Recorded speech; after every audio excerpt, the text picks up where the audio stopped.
Duty-free zones around the world are in critical care. They either adapt or they die.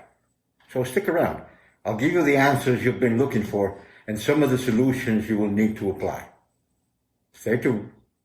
Before I start, let me clarify what a duty-free zone is. It's an area the government sets apart for local businessmen to go in and without any duty, import and export things from all over the world to service mainly their neighbors. That was the idea to begin with. Now you could service the world.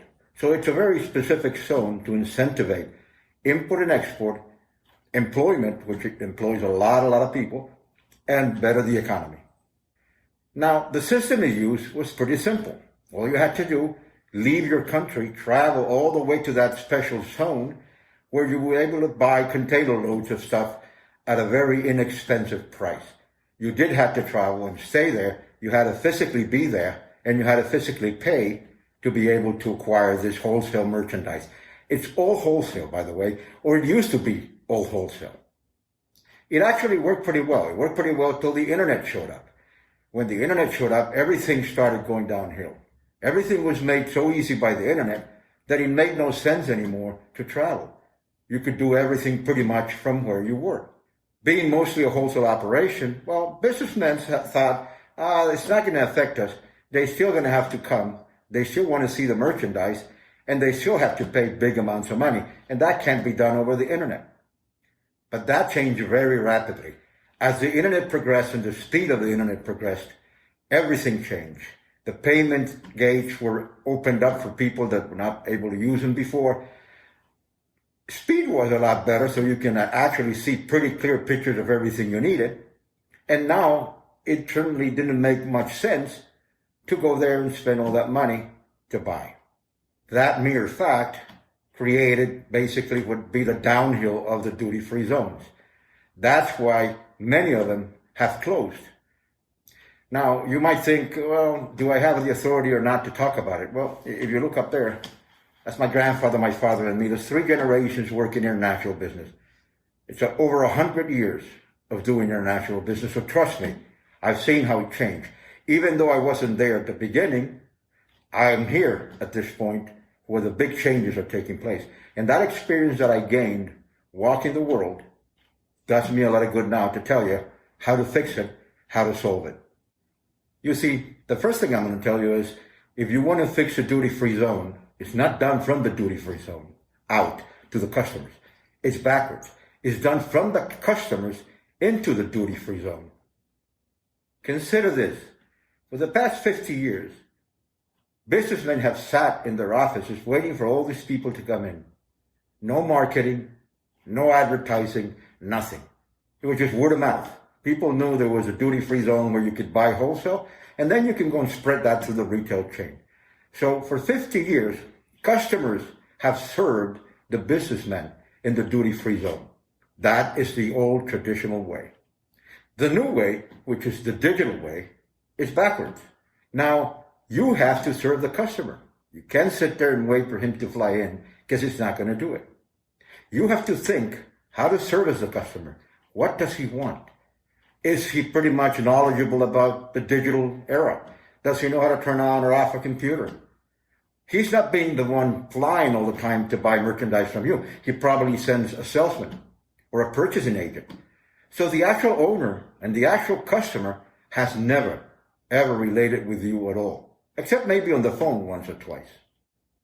So now you think, well, I'm going to build a website, I'm going to put everything up there on that website, and I'm going to have my customer choose and pick whatever he wants, and then pay me, and I will send it to him. It doesn't work that way, folks. It might work in the traditional way. It might work in regular business.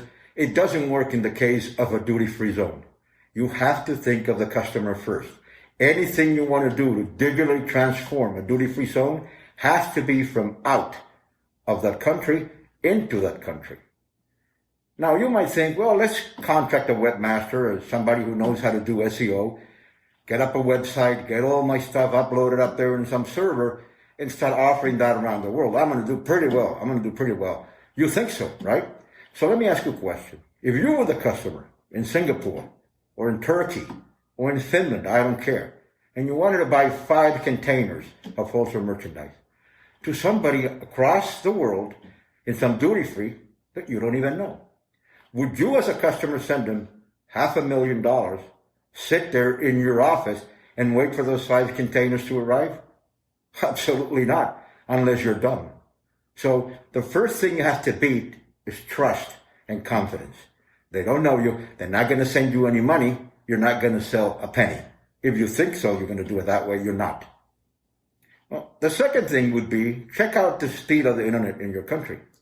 Because if you have 250,000 items you want to upload to a server, and if the speed is not up to date, well, it might take you 2 years just to upload them. So infrastructure is very important. Internet infrastructure is very important. Sometimes you don't have that. Sometimes it's not possible to do it. Sometimes it takes too long. And the third thing you have to consider is, am I in a good, pretty much nice hub for freight?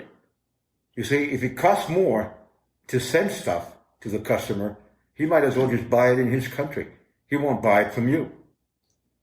So if businessmen think they're just going to put up a website and go ahead and sell their stuff through the internet, they're dreaming. The internet is not what you think. The internet is not a newspaper that gets to everybody's door. The internet is a new universe. It's a totally different place where unless you get noticed, unless you spend a lot of money in advertising, and unless you are in the right place, nobody's going to even know you're there. You can have the most beautiful website. You can have the most amazing prices. Nobody will ever know you are there. What is the first mistake the duty-free zones made? No advertising, no marketing. This is the only business in the world that does not advertise or market for the past 50 years. This is the only people in the world that sat in an office waiting, word of mouth, to some other guy come in and say, I want to buy your merchandise and I'm here to buy it. It worked, folks. It worked great before. It does not work anymore. So you can't sit in the office waiting for these people to show up, because they're not going to show up. If they're going to fly somewhere, they're going to probably fly to the guy you buy stuff from, because the world is a global world now. It's opened up. Anybody can go and buy anything, anywhere they want. So if it's going to cost me the trip, plus the overhead or the overprice you put on the merchandise, I might as well just save that percentage that you add on to your merchandise and just go fly to China and buy the merchandise by myself.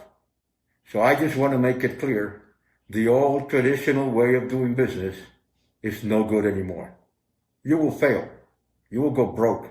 Nobody will come unless you adapt and digitalize your operation. If you don't do that the right way, even if you do it and it's not the right way, the end will be the same. Your business will die and you'll probably go broke. There's basically 2 ways you can save a business. You either lower your cost of operation or you increase the sales. Now, you can lower your cost up to a point. Sales, you can increase sales as much as you want. So after you've tried to lower cost and it still doesn't work, well, I guess you have one way to go. That way is get new customers, new sales, new income. That is the only way you'll save your business. I got to tell you that I think retail over the internet has pretty much solved the problem.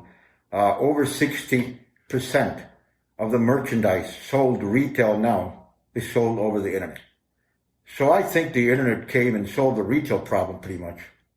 Now wholesale is another story. Except for a few sites that claim they are wholesale, the big wholesalers around the world have not a way yet to go ahead and get into the digital world. Nobody has gone and organized that so they can do it. Everybody thinks, somehow we're going to go through this one. Well, wake up. This one is a killer. This one is an assassin. It'll kill you. There's no way to go against it except one single way. And that way is increase your sales all over the world. You can't depend on your neighbors anymore, even though they're number one priority. You have to go around the world and depend on a lot of more people to get income, and your business can survive. Let me tell you a little story. I'm going to tell you a little story how I knew 10 years ago this was going to happen. Now, again, I'm not a psychic, but 100 years of international business in my family certainly helped a lot. I saw the duty-free zones, and I'm going to talk about specific Panama duty-free zone. And it was a great operation. It was selling or doing transactions for $30 billion a year. For a small country of 4 million people, that was an amazing boost to the economy. The duty-free zone was booming with customers. 300,000 customers visited the duty-free zone. And it was a great place to go. There were great prices. You even got credit, which amazes me too. You even got credit. And you were able to float some of the money of these business people while you kept buying on credit and floating their money. Now, to be a part of that duty-free zone, you needed to have money. You needed to have money to pay for special permission to be in there. You needed to have money to buy a building, to have a warehouse, to have an office. You needed to have a payroll. You needed to have everything the government asked you to go and have the privilege of taking care of wholesale merchandise import and export. So it wasn't for the poor people. It wasn't for the small businessmen. It was made for the big business people. It was really costly and expensive to be inside the duty-free. Now, they sold $30 billion. Well, they bought and sold $30 billion a year. I think there was pretty much enough money for everybody. And many of them became multimillionaires. Now, here's my story. I had a customer, and the customer said, you know, Gus, I need some merchandise put in Panama duty-free zone. I have my own shipping company. Could you supply the merchandise? And I said, sure, I've been dealing with duty-free zones for decades and decades. Sure, I'll do it as much as I can. Now, what happened was, he said, I don't want to deliver to anybody else but my shipper. You see, inside the duty-free zones, there's not only businesses doing business, there's also freight forwarders and people who carry freight and ship. Otherwise, how in the world is the merchandise going to get out of the duty-free zones? So I said, you know, John, here's what we're going to do. Since you cry for price every time you ask me for something, here's what I'm going to do. I have an office in Europe, okay? I'm going to buy from the office in Europe, from my supplier, and deliver to you, to your shipper in the duty-free zone. Is that okay with you? And he said, yes. So we started doing that and delivering to the shipper, to the person who took care of the merchandise in that duty-free zone. And it went great for a year. For 2 years, it even went better. He was buying twice what he bought the first year. So I realized, why do I need all that infrastructure in there? I don't need a warehouse. I don't need an office. I don't need a payroll. I realized that the future of the duty-free zones would be that way.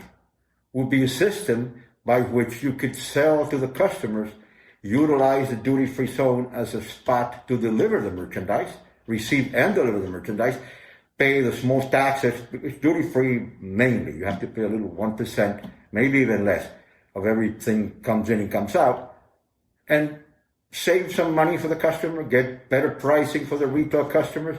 I pretty much realized I don't need the infrastructure. I work better digitally. For the next year or so, we kept doing pretty well with John and many other customers that John sent us. Now, let me ask you a question. I knew there was a way to do it and save money, sell more, and make more profit. Not percentage, but profit.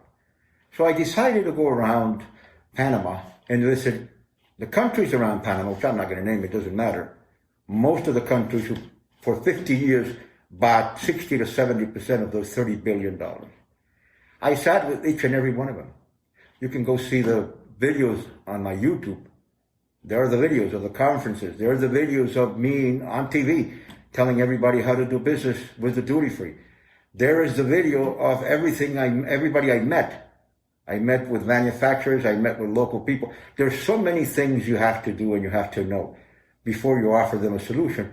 It's not what's in your head. It's what's in their head. So I spent probably about 2 years traveling, spent $500,000 in it, and did a pretty wide study of what the immediate neighbors needed to go back and do it. But this way, get better prices, do it more efficiently, and get merchandise at a much, much better rate and price for them. After years of a very extensive study, we decided to build a platform that will permit the digitalization of that complete duty-free zone, a platform that could handle the weight of all the merchandise in there. You believe me, $30 billion of transactional merchandise. It's a lot of files. It's a lot of weight. You need a big server. You need a lot of internet speed. You need a lot of things to make it successful. So it took us a couple of years, and finally we patented a software called Outlet App. And this is a software designed specifically for duty-free zones. Since I related with the Panama duty-free zone, with the DMCC free zone in Emirates, and with Hong Kong's duty-free zone, it was pretty simple. These are the biggest duty-free zones in the world. I mean, Hong Kong's number one, Panama's number two, and only God knows what the one in Emirates is. But it is very important too. They started serving a very small area of their countries around them, and now they serve Europe. All the Orient is also served. And obviously the Panama duty-free zone served most of Central and South America. So we patented this software and went ahead and started talking to everybody and see how we could put it in place. So we started our beta testing and did pretty well. Now, there was one thing we overlooked: the law. Most of the laws in these duty-free zones are 30, 40, and 50-year-old laws. Now, obviously there was no internet. So there's nowhere, when you look in the book, there's nowhere any mention of internet. I never thought that a technique of sales that I thought was pretty successful would be regulated, but it is, because it is a government institution. So it took us another 2 years, when they helped us a lot to fight, to change that and add the internet sales to the law, which was done, I think, 2016 maybe, 17, I'm not sure. We then proceeded to do a lot of more things to adapt. Remember, we found this back in 2010, 2011, and now here we are, 2016, 2017, trying to adapt to the very fast changes of the internet and of the behavior of people. Then we proceeded to do a study with a businessman inside the duty-free zone. They collaborated in every one of the tests that we did.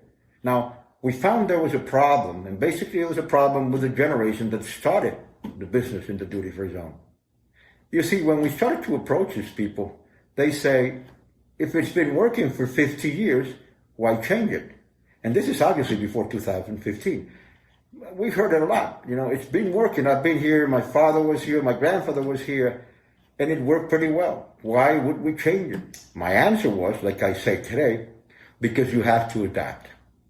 Times now require that the traditional method of selling changes. I don't think we need that. I don't think we need that. From $30 billion of transactions back in 2015, it's come down to $19 billion in 2019. For 2020, I don't even want to guess a number because we don't know. This year was a very special year. But I don't think it'll reach the $10 billion of transactions. I remember those guys that said, why would we change it? If they would have done that when I said it, today, they wouldn't be as bad as they are. So I got to be honest with you. There was no more time. Change must happen, and it must happen now. Like I said at the beginning, unless you adapt, you will die. Unless you adapt, you will go broke. That is as simple as it is. That is one of the lungs. Every duty-free zone becomes one of the lungs of the economy of whatever country you set it in. Well, it's like a contracted COVID-19 or whatever you want to call this animal. Everything is not happening. You see, as we start to open the economy again, 50%, and I'm just giving you a rough figure, of the businesses that used to be your customers, not directly the customers of any duty-free, but the customers of your customers have shut down. I don't care how wide you open the doors. How are they going to travel? Most of the airports are closed. Every country has some kind of quarantine. When you come in, you have to stay for so many days before you can actually go out and do your stuff. Let me give you one example. If you were a liquor or alcohol purchaser, wholesale, why would you buy that now? Who are you going to sell it to? The clubs are closed. Events are closed. Theaters are closed. Everything where it's supposed to go and be consumed by the retail market is still closed. So for the next probably, I don't even know, I don't want to guess, but take 2 months, 4, 6 months, these businesses will not be able to stand on their own. Financial estimates think that in the next 6 months, even after everybody has opened up their doors, 50% of every business around will have failed. In the next 6 months, it'll be a year of no income. Think about it. A year of no income in your business. Very few of them will be able to survive. I've said it before, no preventive measures, but it doesn't matter. I don't want to blame anybody. They just won't be able to survive. Now think again. The ones that will open, you need the social distancing. So basically, they will be able to take care of a third of the customers they were taking care in 2019. They will have a third of the income they had in 2019, but they'll still have the same rent, same mortgage, same payroll, and same taxes. Impossible. You can't survive with a third of your income when you still have 100% of your expenses. So you have to find a way. Well, the way seems to be the delivery. Once the businesses are coming up with ideas to deliver everything to your home, which is great. I think is great. But it's not all about the food. It's not all about the supermarket. It's not all about the pharmacy. In case of entertainment, for example, it's about the location. It's about the feeling. It's about going over there and do it. Even in case of a restaurant, it's about getting dressed. It's about going out. It's about looking at different walls, experiencing the food as soon as it came out of the kitchen. There's so many other things beside eating when you go to a restaurant that you enjoy that you won't be able to. Delivery, yes, it'll replace some of the income, but it won't be able to help you all the way to get you back on track. Now, here's some free advice. Change your whole system to delivery. That'll be a solution. If you have a big restaurant that fits 100 people, convert it into a kitchen. Do everything delivery. Now, if that spot is too expensive, then go look for a warehouse. Go rent an apartment somewhere in a place where you could do it in an apartment. Lower your cost as much as possible and increase your deliveries as much as possible. But then you adapt it. You change the ways you do business. Sitting down in any restaurant, any theater, anywhere you go, is not enough now with the social distancing for any of those businesses to survive. We have not seen the end of COVID-19. The end will come in a year or two, and the final disaster will be felt in a year or two. And I say this not to scare everybody. I say this because this is the reality of what's going to happen. But we will survive. Okay, we will surpass this, and we will survive. There'll be places to go have fun. There'll be places to go eat. They just have to adapt. Everybody now, from a normal worker that used to go every day to the office and back, is adapting. Well, guess what? Duty-free zones, you have to adapt too. Because the size of the operation of a duty-free zone is 1,000,000 times bigger than the size of the operation of a restaurant or a bar or a nightclub. More than ever, duty-free zones need to adapt. So as one of the 2020 products, digital products that we told you we would launch in 2020 and people said I was crazy, we're launching the app. The platform's ready to operate and we're in conversations with some businessmen and people to get this thing up and running before a disaster occurs. The app will come right afterwards. I mean, think about it. Now you will be able to basically buy from your phone. Now, there's two things that need to happen if you want to increase your sales fast enough. And I'll tell you which ones are.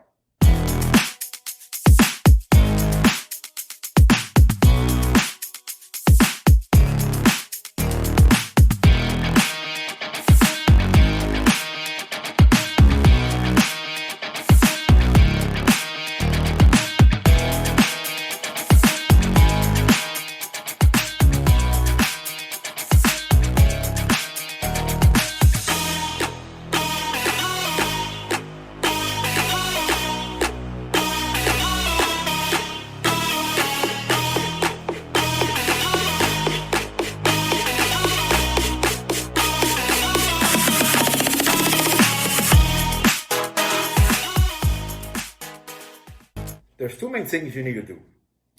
First, create more customers. That is vital. Now, you have to remember, it is all wholesale. Don't try retail because you'll fail.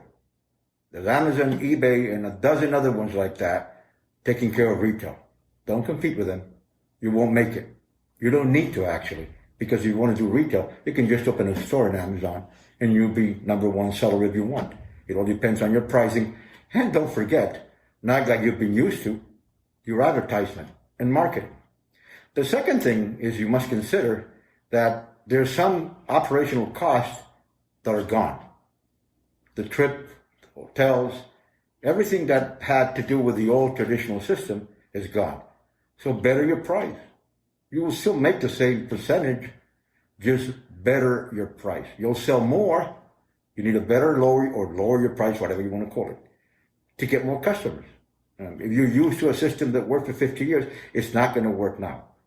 So again, number one, you need more customers. Number two, you need to sell more. Getting new customers. Let's think about getting new customers. Here's what I think should be done.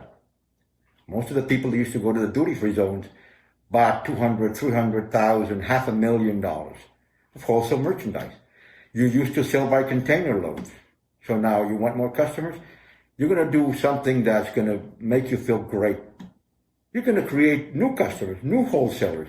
You're going to create millions of small businesses all over the world because you're going to give access to those people to very small purchases. And when I say small purchases, I'm talking about purchases between $5,000 and $25,000.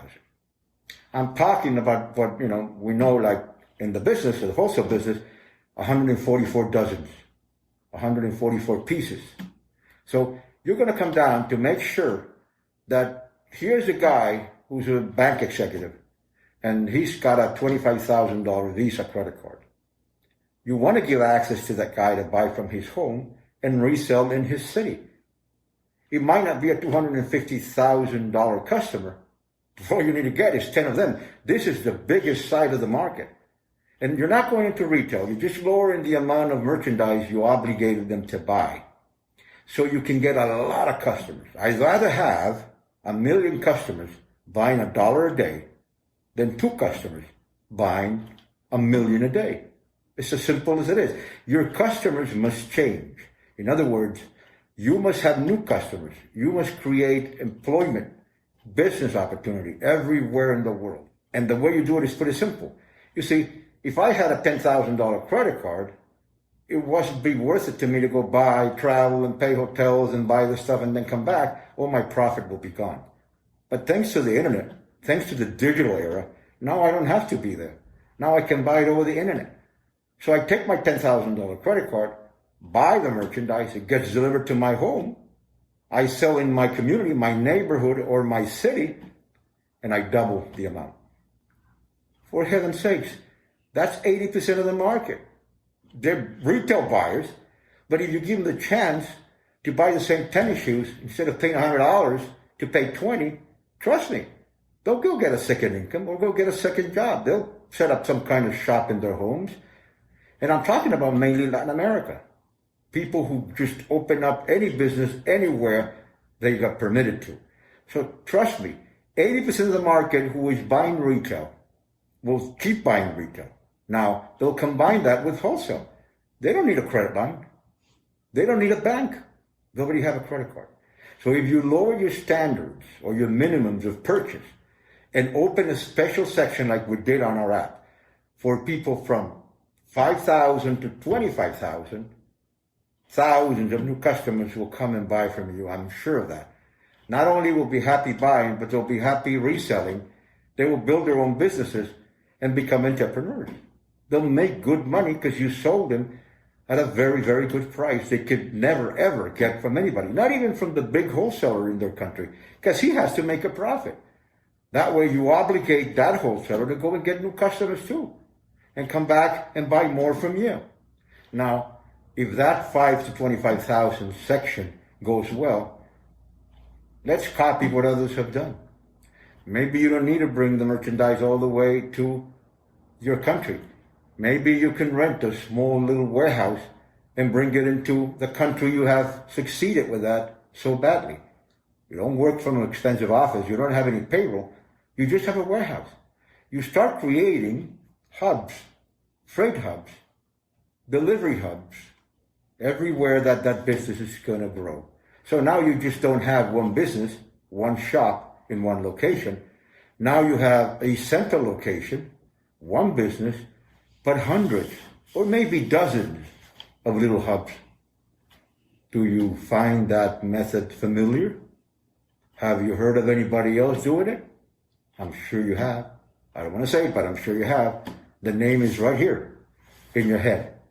So if it's good, why not? The method is not copyrighted. You can go ahead and do it. It is a very intelligent way of spreading your business without major expenses to a customer base that you have acquired from your main office with the same cost expenses that you had to begin with. That's the second way of increasing your sales and having your business survive. In conclusion, I want to say that for the past 10 years, I have looked into it deeply, spent millions of dollars to create a platform, spent $500,000 to go out and talk to as many people as I could, spend time, 18 hours a day, seeing how those countries operate around the duty-free zone, seeing what they need, listening for hours and making sure we took notes to implement that into our platform. Now, why? Why is that important? Because it's custom made for the customer. It's not for me, it's for him. The more comfortable I make it for him, the more knowledge I have about his operation, the more I know about how efficient he is in the digital world, the better I will be able to serve him. I am passionate about educating people, and I am passionate about business. And most of all, I'm passionate about creating new businessmen. And this platform that we have, this system that we've studied for 10 years, that we have right here on our heads, will make everything that we just mentioned happen. At the same time, you'll be creating new entrepreneurs, helping families around the world have a second income, or third, only God knows. You'll expand yourself and your customers. Instead of having 2,000 customers, you'll end up with 30,000 customers. Boy, that makes your business a lot more stable. And the best of all, you'll be making more money. So if you jump from 2,000 customers to 30,000 customers, can you imagine how your income will jump to? And this can all be done from inside of duty free. You see, guys, all you have to do is adapt and listen to the people that know. Listen to the people that know.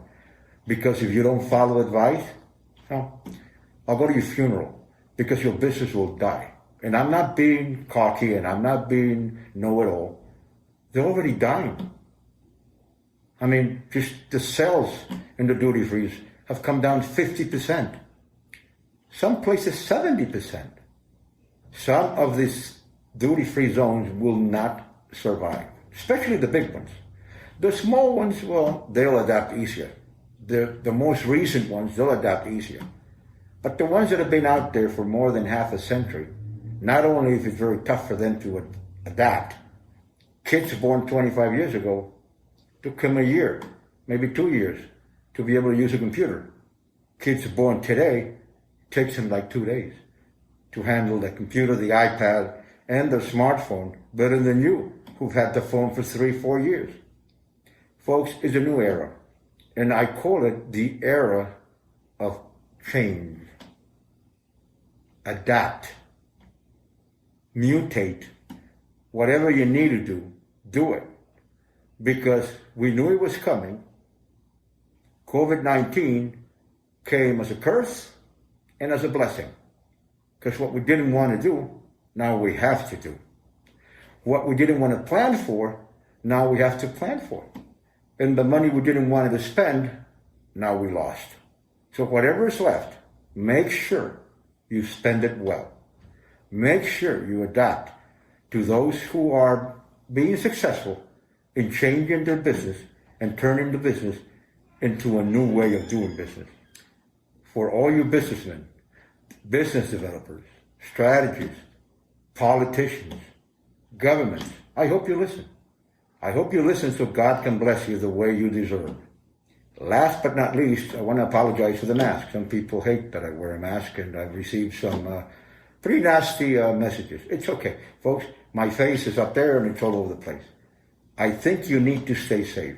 I have people around me here who need to stay safe, and I have to stay safe, make sure I don't get infected from them. Now, if you want to go to work, or you have to go to work, be safe. Always safe. If you choose to entertain yourself, or go to a beach, or go play, be safe. Always be safe. And I want to reiterate this pretty sharply. We will come out of it. We'll come out as winners only for one single reason. God is on our side. Thank you for listening to me, and God bless everybody.